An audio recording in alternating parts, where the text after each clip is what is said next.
আসসালামু আলাইকুম। আল্লাহ রাব্বুল আলামিন সূরা আল-আরাফের 34 নম্বর আয়াতে ওয়াজ করেছেন, প্রত্যেক জাতি সুনির্দিষ্ট সময় নিয়ে পৃথিবীতে আসবেন, তার মৃত্যু 1 মিনিট 1 সেকেন্ড ত্বরান্বিত করা হবে না, 1 সেকেন্ড দেরিত করা হবে না। তো যখন ওনার মৃত্যুর সময় ছিল, আল্লাহ কোনো একটা মাধ্যম দ্বারা ওনাকে নিয়েছেন, আমরা সেই জন্য বলি ইন্না লিল্লাহি ওয়া ইন্না ইলাইহি রাজিউন।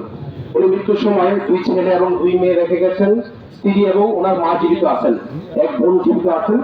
তো ওনার এই পরিবারগুলা যেন এই দুঃখটা বয়ে নিতে পারে, আমরা সেই জন্য তাদের ধৈর্য ধরার জন্য আমরা আল্লাহর কাছে অনুরোধ করবো, তারা যেন সুখগুলো বহন করতে পারে।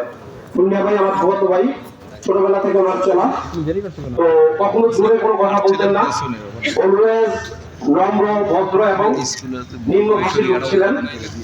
তো তার এই বিদায়ে আমি তার পরিবারের লোক হিসাবে সবার কাছে দোয়া চাচ্ছি, আপনারা সবাই তার জন্য ব্যস্ত সর্বোচ্চ মকাম জান্নাতুল ফেরদৌস কামনা করবেন। আর উনি কেমন লোক ছিলেন? উনি কেমন লোক ছিলেন? উনি কেমন লোক ছিলেন? আল্লাহ, হাজার মানুষের সামনে সবাই সাক্ষী দিল উনি ভালো লোক ছিলেন। এই সাক্ষীতে ওনার জীবনের ছোট ছোট গুণাগুলো যেন মাফ করে দিয়ে আল্লাহ যেন ওনাকে ব্যস্ত নসিব করেন, সেই আশা ব্যক্ত করে সবার কাছে দোয়া নিয়ে বিদায় নিচ্ছি। আসসালামু আলাইকুম।